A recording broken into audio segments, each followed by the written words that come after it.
एक दिन आपको पता चले कि आप समुद्री मॉन्स्टर हैं तो आपका क्या हाल होगा। आज की मूवी में हम यही देखेंगे। मूवी स्टेशन प्रस्तुत करता है Ruby Gillman teenage Kraken. Well, यह नाम कुछ ज़्यादा बड़ा है लेकिन हम लोग मूवी पर फोकस करेंगे। कहानी की शुरुआत में हम देखते हैं रूबी गिलमैन नाम की एक लड़की अपनी मॉम को बीच पर जाने के लिए मना रही होती है।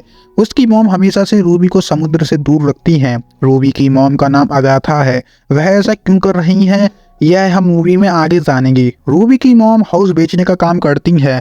वह लोगों को घर दिखाती हैं और उस घर को बेचती हैं। रूबी का एक छोटा भाई भी होता है। उसकी मॉम रूबी से कहती है कि हमें समुद्र के पास नहीं जाना चाहिए क्योंकि समुद्र में एक क्रैकिंग नाम का मॉन्स्टर हमारे पीछे मारने पड़ा है। इसके बाद रूबी अपने कॉलेज आ जाती है। वहाँ पर वह कॉर्नर को देखती है। रूबी कॉर्नर को पसंद करती है लेकिन उससे कुछ कह नहीं पाती। वह कॉर्नर को प्रॉम पार्टी में इनवाइट करने के लिए सोचती है लेकिन उसे इनवाइट कर नहीं पाती। वह लोग आपस में बात ही कर रहे होते हैं, तभी हम देखते हैं कॉर्नर समुद्र में गिर जाता है। रूबी अपना डर भगाते हुए कॉर्नर को बचाने के लिए समुद्र में चली जाती है।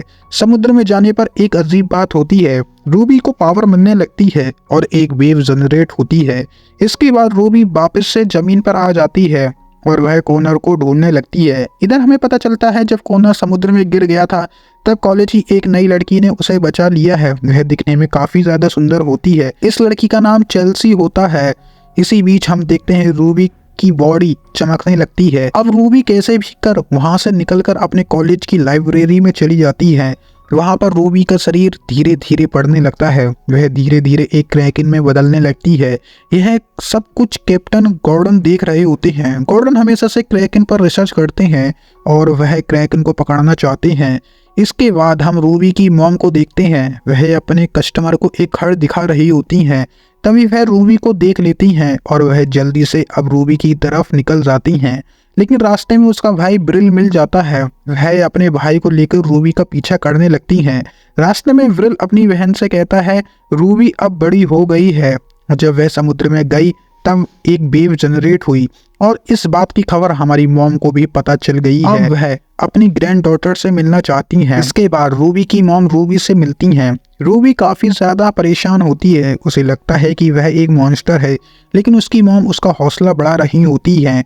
वह अपनी बेटी से कहती हैं कुछ समय बाद तुम फिर से नॉर्मल हो जाओगी। इतना सब कुछ रूबी की मॉम को कैसे पता है यह हम आगे जानेंगे। इसके बाद रूबी नॉर्मल हो जाती है। वह अपने अंकल ब्रिल से मिलती है लेकिन वहां पर उनकी जान पहचान अच्छी तरीके से नहीं हो पाती।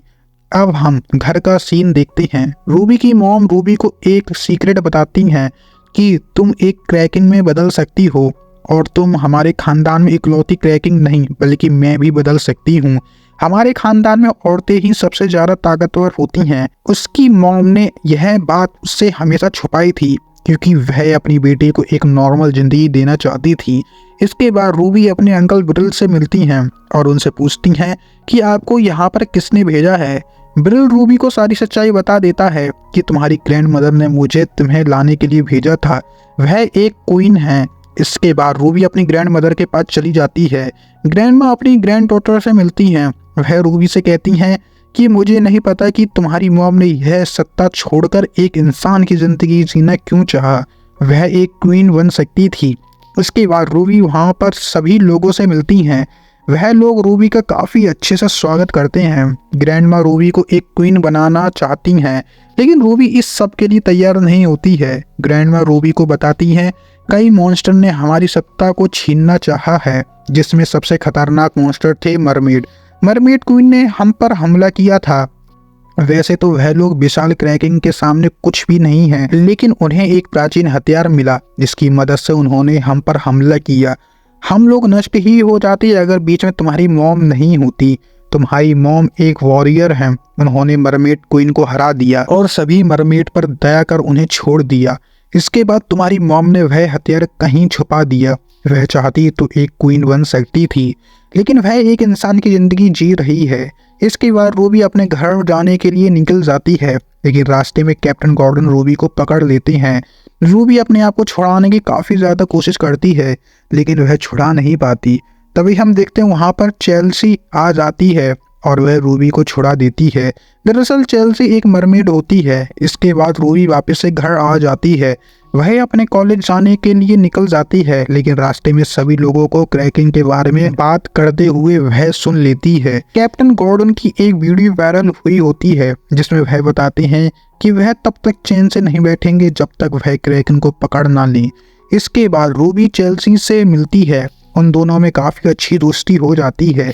चेल्सी यहाँ पर अपनी कहानी बताती है कि जब से क्रैकिंग और मरमेड के बीच फाइट हुई थी तब से मरमेड छुपकर रहने लगी हैं। समुद्र में और भी मॉन्स्टर हैं जो हमें परेशान करते हैं। रूबी अब चेल्सी की मदद करना चाहती है। उन्हें एक आइडिया आता है कि वह वापस से उसी हथियार को ले आएंगे। मरमेड और क्रैकिंग की जोड़ी पूरे समुद्र में शांति ले आएगी, और जब समुद्र में सभी जगह शांति होगी तो रूबी को क्वीन बनना भी नहीं पड़ेगा और वह वापस से एक इंसानी जिंदगी जी पाएगी। चेल्सी रूबी को उस जगह ले आती है जहां पर वह हथियार छुपाया गया है। वहां पर पहुंचना कोई आसान काम नहीं है, क्योंकि इसके लिए उन्हें सभी धाराओं को पार करना होगा और यह सब कुछ सिर्फ एक क्रैकिंग कर सकती है। लेकिन रूबी ने कभी भी इतना खतरनाक काम नहीं किया होता है, इसलिए वह अपनी ग्रैंड माँ से वॉरियर बनने की ट्रेनिंग ले रही होती है। इसके बाद रूबी उस हथियार को लेने जाती है। वह पहली बार नहीं कर पाती, लेकिन ऐसा वह कई बार करती है, लेकिन हर बार की तरह वह उस हथियार तक पहुंच नहीं पाती। इसके बाद रूबी चेल्सी को अपनी मॉम से मिलवाने के लिए ले जाती है, लेकिन चेल्सी वहां से भाग जाती है। रूबी अब अपनी मॉम को एक सच्चाई बताती है कि उसकी एक दोस्त है और वह एक मरमेड है। यह जानकर रूबी की मॉम रूबी से उस मरमेड से दूर रहने को कहती है। रूबी अपनी मॉम को बताती है कि चेल्सी मरमेड क्वीन की बेटी है। अगाथा अपनी बेटी को इस बात के लिए डांटती है। वह उसे काफ़ी समझाने की कोशिश करती है, लेकिन रूबी उनकी बात नहीं सुनती और वह वहां से भाग जाती है। अब अगाथा अपनी मॉम से मिलने जाती है, क्योंकि यह सब कुछ जो हो रहा है यह सब उनकी गलती है। अगाथा अपनी मॉम से कहती है कि रूबी ने मरमेड क्वीन की बेटी से दोस्ती कर ली है और यह काफ़ी खतरनाक है। क्वीन अपनी बेटी से कहती है कि मरमेड क्वीन की कोई बेटी ही नहीं थी। यह जानकर अगाथा शॉक हो जाती है, क्योंकि उसकी बेटी की जान अब खतरे में है। दूसरी तरफ हम देखते हैं रूबी हथियार को लेने गई होती है। वह काफ़ी ज़्यादा कोशिश करती है और वह वहां तक पहुंच जाती है। वह वहां से हथियार को ले आती है। तभी हम देखते हैं वहां पर चेल्सी आ जाती है। वह रूबी से उस हथियार को ले लेती है। यहाँ पर चेल्सी रूबी को अपना असली रूप दिखाने लगती है और हमें पता चलता है कि यह चेल्सी नहीं बल्कि खुद मरमेड क्वीन है। अब वह सभी क्रैकिंग से बदला लेना चाहती है। इसके बाद मरमेड बीच की तरफ निकल जाती है। वहाँ पर अगाथा भी आ जाती है और वह मरमेड क्वीन के हाथों में वही हथियार देख लेती है। इसी बीच क्रैकिंग क्वीन भी आ जाती है और क्रैकिंग और मरमेड के बीच फाइट होती है। इसी बीच हम देखते हैं अंकल व्रेल रूबी को ढूंढने के लिए जाते हैं। वह रूबी का हौसला बढ़ाते हैं। इसमें जो हुआ उसमें उसकी गलती नहीं है। रूबी अब अपना बदला लेने के लिए चली जाती है। हम रूबी और मरमेड क्वीन के बीच फाइट देखते हैं, जिसमें मरमेड क्वीन उन सभी पर भारी होती है। रूबी को यहाँ पर एक आइडिया आता है। वह अपनी मॉम और ग्रैंड माँ से हेल्प मांगती है। अब तीनों मिलकर आई लेजर से उस हथियार को डिस्ट्रॉय कर देते हैं। कैप्टन गॉर्डन के जाल में वही मरमेड फंस जाती है। अब रूबी काफ़ी ज़्यादा कॉन्फिडेंस रहने लगती है। उसकी यह सच्चाई उसके दोस्त भी जानते हैं। इसके बाद रूबी कॉनर से प्रॉम पार्टी के लिए पूछती है। कॉनर उसके संग पार्टी में चलने के लिए तैयार हो जाता है और एक हैप्पी एंडिंग के साथ हमारी मूवी यहीं पर ख़त्म हो जाती है।